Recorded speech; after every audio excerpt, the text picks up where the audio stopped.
Turn me up. Turn my voice up. Yeah. Okay. Talk about some real things right here. Peace and much love, everybody.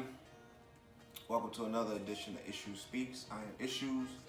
This is the segment where I'll just give my thoughts on a number of different topics, everything from news to culture to hip-hop to sports, etc., etc. If you are new to the channel, subscribe, comment, let's talk about it, and as we proceed. I want to talk today about the New Zealand shooting. I want to start off with something that we say when we experience loss, and that's Inna lillahi wa inna alayhi raji'un. And what that translates into is basically from God we come, to God we return. You know what I'm saying? Translated into hip hop, you know, whatever, from the, you know what I'm saying, back to the essence from which we came. Feel me? So that's what that means. So whenever someone passes away, you know, the first thing, you probably seen that a lot on social media, and you have Muslim followers, you know, you probably seen somebody post something about a loved one, and you'll see Inna lillahi wa inna alayhi raji'un. So just to let you know, that's what that means. That means from God we come, to God we return, right?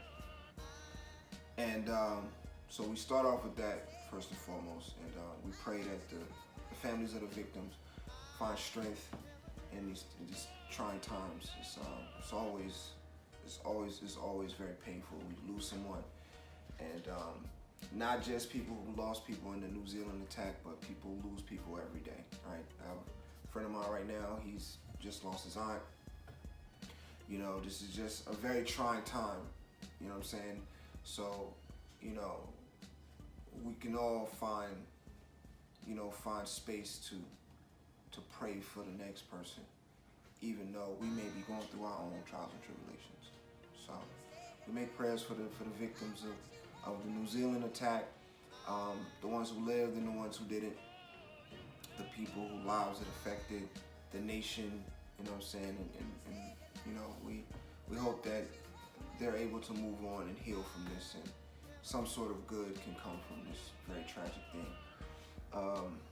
But before I get into the rest of what I wanted to talk about, which was out of the ugliness, the beauty that came from it, which a lot of people don't necessarily see, is I want to talk about a lady. I just read an article of a Muslim convert who, she was 65 years old, right?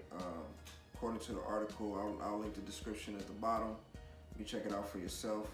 But according to the article, she converted to Islam maybe about 2 decades ago.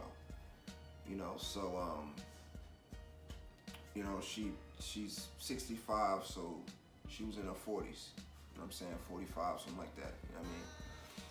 And so she had been Muslim for like 20 years, and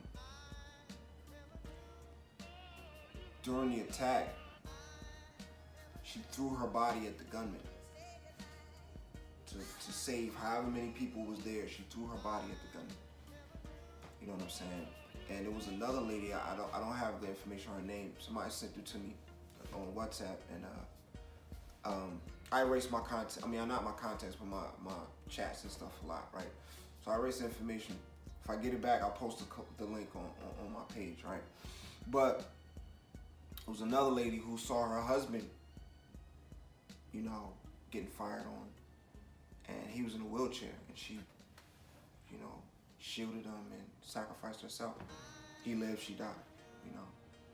And, you know, and this lady here, you know, I'll post a link for the article, but just the stuff that people say about her, just, you know, it was another one of her neighbors, you know, they interviewed him, and when they told him about what happened to her, just knowing her, you know, he was just like, I'm not surprised, you know what I'm saying? So her name was Linda Armstrong, and she was known to be very cheerful, very kind-hearted. Sister Linda is what everybody called her. So, you know, prayers out there to the family of Sister Linda. real life, a true hero, and there were many other heroic stories in that whole situation, right? Which brings me to what I was going to say about how even out of the ugliest situations, although people try to spread ugliness, and that's what this really came down to. I mean, you can conspiracy theorize as deep as you want to go with this. It's definitely a lot more layers than what you see.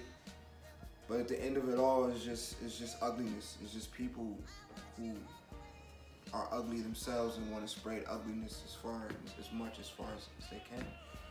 And out of this ugliness, the beauty of it is, although these people try to,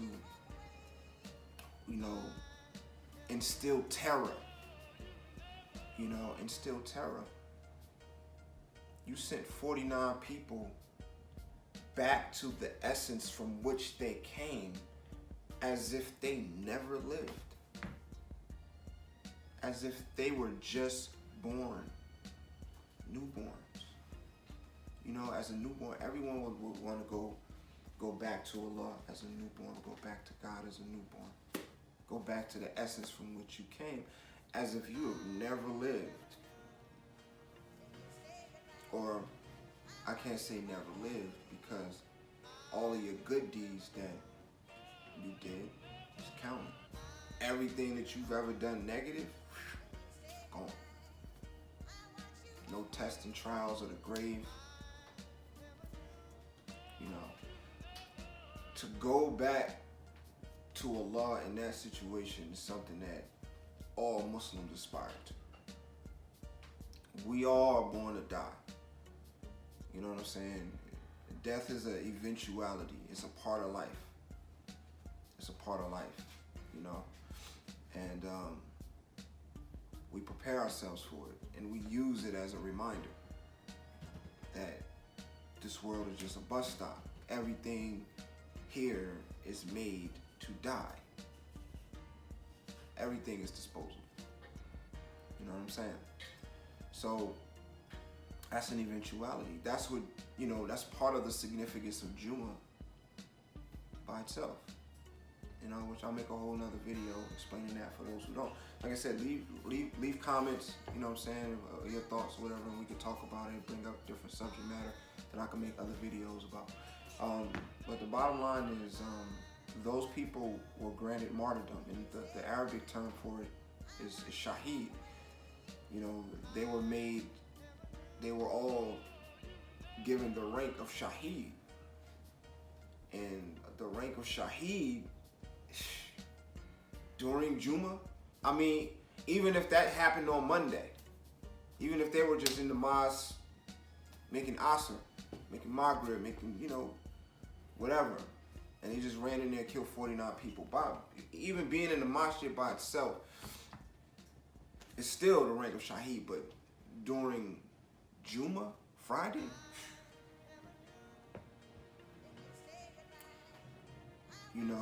outside of the pain of the separation that we feel when we're close to our loved ones. If you want your loved one to go back, there's no better way than that. There's no better way than that. Especially if it was painless. Especially if they didn't suffer. You know what I mean? And that's the beauty that came out of it. And that's what people who are Muslim and understands Islam knows about Muslims. And for people who don't know about Islam, there's a little information for you, right? So, although people try to, Martin Luther King was assassinated. Ugliness, again. But out of that ugliness, look what came out of that. El-Hajj Malik Shabazz was assassinated. You know what I'm saying? Given the rank of shaheed. Look what came out of that. You know what I'm saying? And so forth and so on. So forth and so on. If I didn't mention anybody, it's just, I don't have time to go into all of them, right? But out of ugliness, we have to find the beauty. And out of that ugly, tragic situation, you have beautiful stories like this. This woman's legacy will live on forever. The other lady's legacy will live on forever. We don't, you know, we don't give enough credit and due to our ladies, our sisters, our mothers, our wives. You know what I'm saying? Daughters. You know what I mean? And that's all I got for this, man. That's all I got for this. But once again, you know, prayers go out to the families of the victims. And we hope that as a people, situations like this can help us to heal and to grow and to help us to gain a better understanding of each other. Because at the end of the day, we're all put here to know one another. Primarily, we're put here to know one another. And you don't know a person until you have an understanding of that person. Whether you like that person or don't like that person, you have to get to know one another. And at very least, out of this ugliness, we can help to get to know one another. Once again, if you're new to the channel, subscribe. You know, like, don't like, it's at your discretion. Comment, let's talk about it. All right, Ishues, we out.